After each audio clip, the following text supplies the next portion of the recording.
நியூஸ்போர்ட் செய்திகள். ஆரிக்கம்பேடு அரசு உயர்நிலைப்பள்ளி வளாகத்தில் நடைபெற்ற பெற்றோர்களுக்கான விழிப்புணர்வு கூட்டம். வாகை சூடுவோம் விழா. திருவள்ளூர் மாவட்டம் சென்னை அம்பத்தூரை அடுத்த ஆரிக்கம்பேடு அரசு உயர்நிலைப்பள்ளி வளாகத்தில் 30/8/2024 வெள்ளிக்கிழமை அன்று திருவள்ளூர் மாவட்ட ஆட்சியர் அவர்களுடைய வழிகாட்டுதலின்படி பெற்றோர்களுக்கான விழிப்புணர்வு கூட்டம் வாகை சூடுவோம் என்ற பெயரில் சிறப்பாக நடைபெற்றது. மாணவர் நலன் ஒன்றையே குறிக்கோளாக கொண்டு செயல்படுபவரும், பள்ளிக்கல்வியில் இடைநிற்றலை குறைக்க விடுமுறை எடுக்காமல் மாணவர்கள் நாள்தோறும் பள்ளிக்கு வர வேண்டும் என்று நினைப்பவரும், பள்ளியின் தலைமை ஆசிரியருமான ஆர். ஜெயராமன் அவர்கள் முன்னிலையில் நடைபெற்ற இந்த விழாவில் வெள்ளானூர் முதல்நிலை ஊராட்சி மன்ற தலைவர் மற்றும் பள்ளியின் பெற்றோர் ஆசிரியர் கழக தலைவர் ஆ. பிரபாகரன் சிறப்பு அழைப்பாளராக கலந்து கொண்டார். அப்பொழுது அவர் பேசுகையில், இந்த ஆண்டு 10ஆம் வகுப்பு பொதுத் தேர்வில் 500க்கு 500 மதிப்பெண் பெறும் மாணவர்கள் அனைவரையும் உலக அதிசயங்களில் ஒன்றான தாஜ்மஹாலை சுற்றி காட்ட விமானத்தில் அழைத்து சென்று வருவதாக வாக்குறுதியளித்து ஊக்கப்படுத்தினார். வேல்ஸ் யூனிவர்சிட்டி மூலமாக நல்லாசிரியர் விருது பெற்ற ஆசிரியர்கள் லலிதா, கீதா ஆகியோர் பெற்றோர்கள் முன்னிலையில் விருது வழங்கி கௌரவிக்கப்பட்டனர். மேலும் இக்கூட்டத்தில் மாணவர்கள் நாள்தோறும் பள்ளிக்கு வர வேண்டும் என்றும், பள்ளிக்கு வராத மாணவர்களை அவருடைய வீட்டிற்கு சென்று பள்ளிக்கு வராததற்கான காரணத்தை கண்டுபிடித்து மாணவர்களுடைய பெற்றோருடன் கலந்துரையாடி கல்வி கற்பதன் அவசியத்தை பெற்றோருக்கு புரிய வைத்து மாணவர்களை கல்வி பயில பள்ளிக்கு அழைத்து வருவது என்று முடிவு செய்யப்பட்டது. பெற்றோர்கள் மாணவருடைய ஒழுக்கத்தின் மீதும் கல்வியின் மீதும் கவனம் செலுத்த வேண்டும் என்று வலியுறுத்தப்பட்டது. மாணவர்கள் 100 விழுக்காடு தேர்ச்சி அடைய வேண்டும் என்றும், 10ஆம் வகுப்பில் தேர்ச்சி பெறக்கூடிய அனைத்து மாணவர்களும் உயர்கல்வி பெற கல்வி நிறுவனங்களுக்கு வழிகாட்ட வேண்டும் என்றும் பெற்றோர்களுக்கு அறிவுரை வழங்கப்பட்டது. அதனைத் தொடர்ந்து பள்ளி அளவில் நடைபெற்ற கலை திருவிழாவில் மண்ணால் செய்யப்பட்ட ஓவியங்களின் படைப்புகளை பெற்றோர் முன்னிலையில் மாணவர்கள் காட்சிப்படுத்தினர். மேலும் இவ்விழாவில் பள்ளியில் பணிபுரியக்கூடிய கணித ஆசிரியர் ஜெய்சங்கர் உள்ளிட்ட அனைத்து ஆசிரியர்களும், ஆசிரியர் அல்லாத அலுவலர்கள், பள்ளி மேலாண்மை குழு கல்வியாளர் அறவாளி, பள்ளி மேலாண்மை குழு தலைவி மகாலட்சுமி மற்றும் பள்ளியில் படித்து முடித்த மாணவர் பிரின்ஸ் ஆடியோ சிவகுமார் மற்றும் பள்ளியில் படிக்கக்கூடிய மாணவர்களுடைய பெற்றோர்களும் பெருந்திரளாக கலந்து கொண்டு விழாவினை சிறப்பித்தனர். நியூஸ்போர்ட் செய்திகளுக்காக வை. மாரிமுத்து. ஒரு குறிக்கோளோட வாழணும். ஐயா சொன்னாங்க ஒரு சின்ன உதாரணம், சைக்கிள் ஓட்ட ஆரம்பிச்சு கத்துக்கிட்டாங்கன்னா அது ஆண் பிள்ளை பெண் பிள்ளை வாழ்க்கையில சத்தியமா முழுகுருவாங்கம்மா. எனக்கெல்லாம் எந்த பின்பாலமுமே கிடையாது. ஒரு எங்க அண்ணன் ஓட்டிட்டு வந்து ரோட்டு வாரத்தில் சைக்கிள் நிப்பாட்டுவாரு, அதை முதல்ல தள்ளிட்டு தான் வரணும். தள்ளிட்டு வரும்போதே தடுமாறி கீழே விழுந்துருவான். மறுபடியும் இந்த குறைக்கப்படல் போட்டு அப்படியே கொஞ்சம் கொஞ்சம் யாரும் கற்றுக் கொடுக்கல, தானா கற்றுக்கிட்டா ஓடனா இன்னைக்கு ஓடிக்கிட்டே இருக்கிறோம். உண்மையாலுமே நல்ல பெற்றோர் ஆசிய நம்ம பிரபாகரன் தம்பி அவர்கள் சேர்மனா இருக்காரு, நிறைய பள்ளிக்கு செய்யறாரு. உண்மையாலுமே இவங்க அந்த ஆசிரியர் இந்த தம்பி வரதுக்கு முன்னாடியே அந்த பள்ளி எப்படி இருந்துச்சுன்னு இங்க உள்ள பெற்றோர்கள்லாம் தெரியும். இந்த பள்ளி நிலை தெரியும் எப்படி இருந்துச்சுன்னு, இன்னைக்கு எப்படி இருக்குதுன்னு தெரியும். உங்களுக்காக நீங்க எப்படி நேரம் ஒதுக்கி உங்களுக்காக 1 மாசத்துக்கு முன்னாடி 2 மாசத்துக்கு முன்னாடி வந்து பிளான் போட்டு எல்லாரையும் கூப்பிடணும், எல்லார்ட்டையும் பேசணும், பிள்ளையோட இன்னும் மேல படிக்கணும். உங்க புள்ள இன்ஜினியர் ஆகணும், டாக்டர் ஆகணும்ன்றதுல இவருக்கு என்னமா சந்தோஷம்? உங்க புள்ள நல்லா இருக்கணும்ன்றதுல ஒரு நினைக்கிறாருன்னா அது பெரிய விஷயம் இல்லையா? அவங்களுக்கு ஒத்துழைப்பு தாருங்கள்.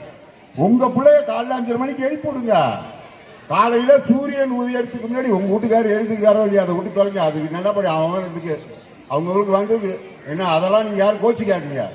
அதுக்காக நம்ம மாற்ற முடியாது இன்னும்.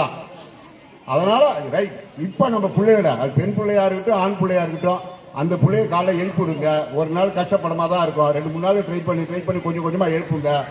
முதல் ஐயா சொன்ன மாதிரி குடத்துல தண்ணி ஊத்திடாதீங்க, மக்களை ஊத்துங்க, தன்மைகளை ஊத்துங்க, கொஞ்சம் கொஞ்சமா ஊத்தி அவனை தட்டி கொண்டு வாங்க. சொல்லுங்க, சொல்ல சொல்ல சொல்ல சொல்ல சிறப்பாயிடும். புரியுதுங்களா? நீங்க கொஞ்சம் கொஞ்சமா பிள்ளைக்கு சொன்னீங்கன்னா, எப்பா நீ படிப்பா, நானும் அம்மா கூட டைம் இருக்குது, நான் இன்னைக்கு உட்கார்றேன், ஞாயிற்றுக்கிழமை பிள்ளைகிட்ட ஸ்பெண்ட் பண்ணுங்க. கொஞ்ச நேரம் முடிந்தவரை தொலைபேசி கொடுக்காது, பார்க்க சொல்லாதீங்க, கைபேசி கொடுக்காதீங்க. இந்த கைபேசியில கண்ட கர்மாந்திரமும் இருக்குது. நிறைய பிள்ளை வீணாய் போச்சு. விஞ்ஞானம் வளர்ந்துச்சு ஒரு புறமா இருந்தாலும் நிறைய சீரழிவுக்கு இது ஒரு காரணமா இருக்குது. அதனால முடிந்தவரை பிள்ளைகளுக்கு கைபேசியை கொடுத்துடாதீங்க. அதுலதான் நிறைய தவறுகள் நடக்குது.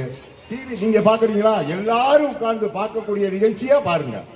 இல்ல நான் சீரியல் பார்க்க போறேன், நீ ஏதாச்சும் பாடுற, நான் வந்து செல்ல கொடுத்து நீங்க சீரியல் பார்க்காதீங்க. அது சரியா வராது.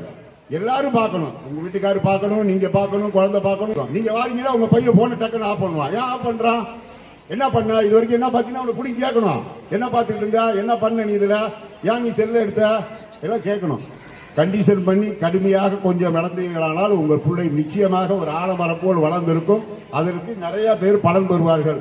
நிறைய நேரம் பேச முடியாது, ஐயா முடிக்க சொல்லியிருக்காங்க. அதனால பிள்ளைகளை சிறப்பா வளருங்கம்மா.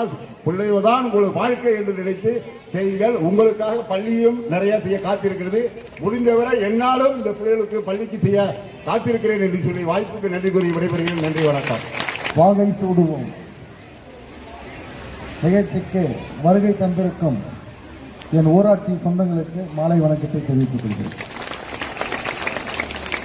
மாணவ செல்வங்களுக்கு கொடுக்கிற வெற்றி தான் அந்த குடும்பத்துக்கு கொடுத்த வெற்றி. அது அந்த மாணவன் படிச்சு நல்ல விதமான ஒரு இடத்துல ஒரு நல்ல கல்வி தகுதியில வந்துட்டான்னா அந்த குடும்பத்தோட லைஃப் ஸ்டைலே மாறிடும். ஒரு இடத்துல ஒரு 50 விழான்னு சொல்லிட்டு அந்த விழாவில் அறிவிப்பு பண்றோம். இந்த மாதிரி 500க்கு 500 மார்க் எடுத்தால் தாஜ்மஹால் கூப்பிட்டு போறோம்னு சார் சொன்னாரு. ரொம்ப சந்தோஷம்.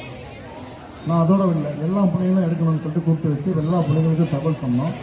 அந்த பிள்ளைங்களை படிக்க வச்ச வாத்தியாருங்க நான் இந்த பிள்ளைட்டில் தாஜ்மஹால் நான் கூப்பிட்டு போறேன்.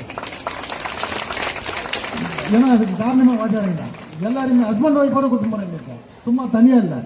அவரு என்ன சொன்னாரு, சிங்கிள் பேரண்ட் இருந்தாரு. நான் எப்படி எந்த பேரண்ட் இருந்தாலும் உங்களை கூப்பிட்டு போறேன் பேரண்ட் என்ற வாத்தியாருங்க. கம்பல்சரி அவங்க மனைவியோட அவங்க ஹஸ்பண்டோட அவங்க வரணும், 2 பேருமே கூப்பிட்டு போறேங்க. அதே மாதிரி பள்ளி மேலாண்மை குழு, அவங்க வர மாட்டாங்க, பள்ளி மேலாண்மை குழு இவங்களையும் கூடவே கூட்டு போறதா தகவல் சொல்லியிருக்கோம். இப்ப நம்ம பிள்ளைங்க இந்த வாகை சூடுவோம் அப்படின்ற விஷயம் என்னன்னா வெற்றி பெறுவோம்ன்றது தான். தன்னம்பிக்கை தான் முக்கியம். 6ல இருந்து 12 வரணும் அரசு பள்ளியில படிச்சுச்சுன்னா 100 பசங்க டாக்டர் சீட்டு வச்சுக்கலாம். 7 பசங்களுக்கு நம்ம அரசு பள்ளி பசங்க சீட்டு உண்டு.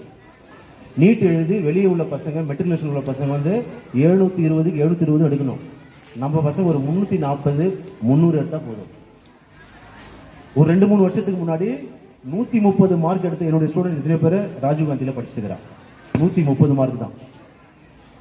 இப்போ ஒரு 10 நாளைக்கு முன்னாடி கூட பேப்பர்ல வந்து ஒரே குடும்பத்துல அக்கா, அதுக்கு அடுத்தது அக்கா, அதுக்கு அடுத்த பையன் 3 பேரு மெடிக்கல் சீட் வாங்கியிருக்காங்க. 7.5% இடஒதுக்கீடுல ஃப்ரீயா தராங்க. அது மாதிரி தான் இது. இன்ஜினியரிங் அப்படிதான் படிக்கலாம், லா அப்படிதான் படிக்கலாம், அதுக்கப்புறம் வேளாண்மை துறை அப்படிதான் படிக்கலாம், நர்சிங் படிக்கலாம். சரி சார், காலேஜுக்கு போனப்போ மாசம் 1000 ரூபாய் என்ன பண்றாங்க, ஸ்காலர்ஷிப் தராங்க. தெரியுமா அந்த ஸ்கீம் பத்தி? தெரியுமா? மாசம் 1000 ரூபாய். 4 வருஷம் படிச்சா 48,000, 3 வருஷம் படிச்சா 36,000. ஆண்களுக்கும் தராங்க, பெண்களுக்கும் தராங்க.